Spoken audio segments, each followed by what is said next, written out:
Hi everyone, it's Karen from Karen's Quilts, Crows and Cardinals blog and Redbird Quilt Co. here for the next installment of our 2016 free motion quilt along. We're doing a beginning quilt along using the Lose Balloons Growth Chart panel by World of Susie B, created by Susie Bleasby. It's a beautiful whimsical panel that helps us learn how to free motion quilt, try out a few fun designs, and just kind of get our feet wet in this fun world of quilting on our home machine. Now you're probably wondering what in the world is in front of your eyes, but I wanted to give you a little bit of background on what I plan to do on the green balloon, the lovely little green balloon that's on our panel. So this art represents what the green balloon looks like on the panel, and I just kind of did a test run on my whiteboard to see how it was going to work out if we filled this in with little kind of swirl vine combination. And I want to share with you how I stitched this particular motif, and it's something that I learned from my friend Wendy Shepard. Wendy has some awesome free motion quilting classes on Annie's. If you've never been to Annie's online classes, and Annie's is also a catalog, then you should look that up. Wendy Shepard is my friend's name, Wendy, and she has several classes available on Annie's. She talked about a motif similar to this in her first or second class that she offered. So let's just talk about it really quickly so we can get into the quilting. But this is how we start out here in this spot. We're going to create like a little swirl and then go into a V and follow the swirl back out the other side. So you're almost creating like a ram's head. You're starting here, swirling around, going down into a V pattern, coming back out of it and creating almost like a little ram's horns. From there, once you do that, you're swirling around, then you're going to just use that, you're going to do some backtracking, create another V, and swirl around and make another swirl. And backtrack again, creating another V, swirl, backtrack, create another V. As you can see, you can change directions really easily. You can come off of this second swirl anywhere you like. If you want to fill in this spot, then you can come off here like this. If you want to travel further and head down into this area, you can come off of it at a different location. So it's a very versatile motif. It'll allow you to travel all the way around your balloon without doing any loops or any other traveling things. Whoops, I covered up some of my swirls here. But this is an idea. I'm probably going to start up here in the upper left-hand corner, come in and start swirling and just kind of make my way around this balloon. I'm going to try to keep it, the quilting not really small. I'm going to try to keep it larger, although I think you'll find as you free motion quilt on your domestic machine that it's a little bit of a challenge to keep your motifs larger. And I think it's because of the limited space of the area that we see on our quilt top when we're stitching. So always keep that in mind. You're probably going to be more prone to stitching smaller, but we'll just see if we can break that habit. So let's get started. I have my panel all set up, and I've gone ahead and dropped my needle, taken my lock stitches, trimmed my threads. I've done all of that work ahead of time before we got on camera so that we could just start stitching along here. So I think that's probably good for you to see right there. Let's see, that ought to do it. Okay, so I've done all the prerequisite work, getting my needle dropped, my bobbin thread pulled to the top, a couple of lock stitches, trimming the excess threads, and I'm positioned over here on the far outside of this green balloon. I've got Aurifil Spring Green. I believe the color number is 1231. I'm actually using that color in my top and in my bobbin. If you don't want to wind the bobbin with it, you can probably get away with using the Dove color or another neutral color in the bobbin, but it's always best to use top and bobbin colors the same in case you run into tension issues. They're going to be a lot less noticeable if you have the same color in the top and the bobbin. Okay, so let me get started here. I'm going to go ahead and stitch around the perimeter of the balloon, and I'm going to try to stay in the green area when I do this. I've got a lot of quilt top to my right, so I'm going to have to smush it to the right as I go. I'm going to try to stay right on the edge of the green, outline the little balloon bottom here, and go around the side, trying to stay within the green. It really doesn't matter all that much, and I think I'm actually going to go ahead and stay in the green and outline along this yellow balloon as well. Take me right back to my starting position. Now I'm going to go ahead and do my little swirl, my little ram swirl thingy. So it might be a little awkward when you're first starting out from the edge, but there's a swirl, there's a V, and now I'm going to swirl, backtrack, and make a V. Now I don't think I want to go all the way around the outside of that balloon because it'll look a little bit contrived that way. So I'm going to work my way inside, and so that it doesn't look like I have like a river running around the outside of the balloon. I'm going to try to take like a path.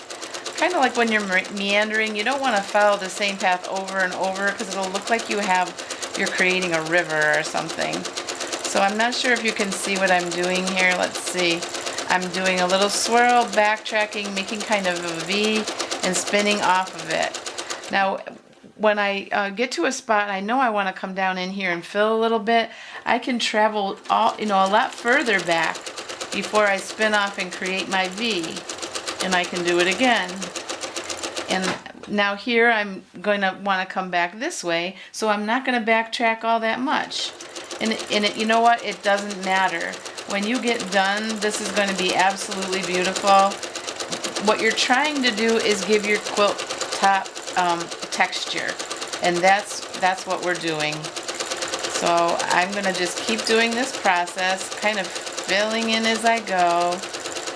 And changing how far I backtrack so that I can touch different parts of the quilt and fill in the holes as I need to. And if you ever find yourself trapped in an area, just what are we going to do? We're going to do the sneak around method, as Karen McTavish calls it. You're just going to backtrack on a previously stitched path and sneak your way around and get out of that trap if you find yourself trapped somewhere. Okay?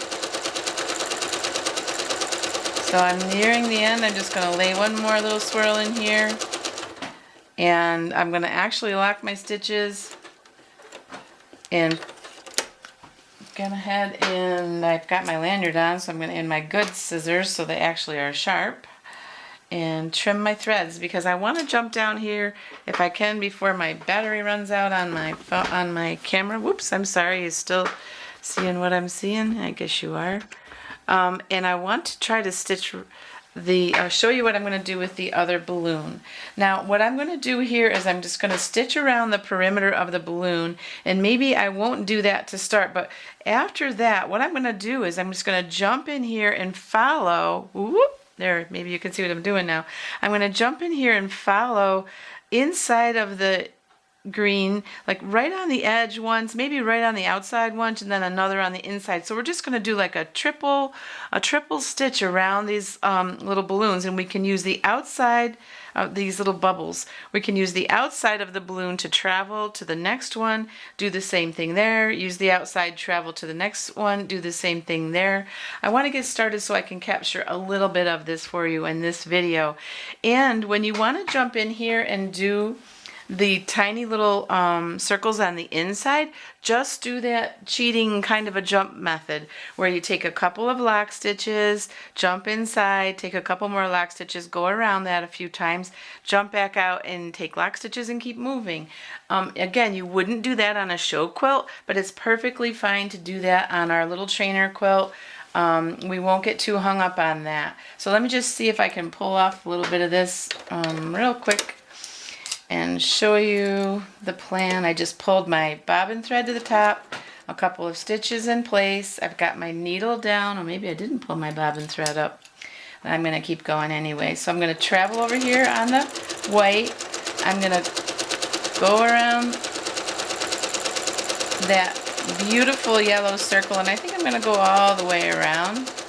And now I'm going to actually go around the outside of that in the white space. Again, we're just trying to give this texture and dimension. It doesn't really matter. Perfection doesn't matter here. We're just trying to do something fun. And then I'm going to kind of backtrack and go the other direction and do a line on the inside as well. What it's going to do is it's going to look whimsical, and that's really what the panel is about, and that's what the quilting is about. Now I'm going to travel on that line and make my way over to the next blue little dot. I'm going to go around the outside of it, travel on the edge of the balloon back, travel around the outside of that now, like echo stitching it, and then go around and do another inside one. And that's really what I'm going to do around this whole balloon. So I'm going to now I'm going to backtrack. So I'm going to stitch over an area that I already stitched. But you know what? It's okay, because actually sometimes on the outside of a subject area, I would really use a heavier weight thread. So if we have a little bit of thread buildup out there, it's not going to matter. I really love using Arfil 28 weight thread to outline subjects, but we've already invested in a lot of thread for this quilt along, so I didn't want to ask you to buy yet another different kind of thread, so another weight. But when you have time and you have a great opportunity to do that, I would highly recommend it. So I'm here at the next little half moon, so I'm going to stitch around the outside of it. I'm going to just keep repeating this. And actually, in hindsight, I probably should have done my lock stitches and jumped out here and done this little circle, but I was too busy talking to think, so I didn't do that. But that's not a bad idea to do that at this point. Okay, now it doesn't matter if I go outside or inside and do my echo. I'm doing an outside one. Now I'm going to do an inside one. Oh, and look where I'm positioned. This is kind of fun. I'll take some lock stitches here, and maybe I'll go bring my needle and my foot up so I can jump inside, take a couple of lock stitches, and maybe I'm going to just stitch around this guy a few times. Do something fun. It's supposed to be whimsical. That's what we're doing. Okay. I'm going to go ahead and now I'm kind of a long way from my next spot. So I think I'm just going to go ahead and cut my threads and go ahead and finish the rest of this balloon in a very similar manner that what we've been doing. So let me just do this real quick. Cut that and cut the bobbin, and I'll come back around and I'll cut the other threads here where I traveled flush, and remember to do the same thing on the bottom. But be sure to check on my blog post. I'll have a finished picture of this balloon over there. And so this is our lesson for this week. I hope this is helpful to you. If you have questions, send me an email or leave them on the blog post on my Redbird Quilt Co. page or on the Free Motion Quilting Frenzy page on Facebook. So this is Karen from Karen's Quilts, Crows, and Cardinals blog and Redbird Quilt Co. signing off for this lesson, but stay tuned as we move forward and do the other balloons, and I share still pictures on my blog, so jump on over there. I'd love to hear from you, love to see how you're doing. Have a great night.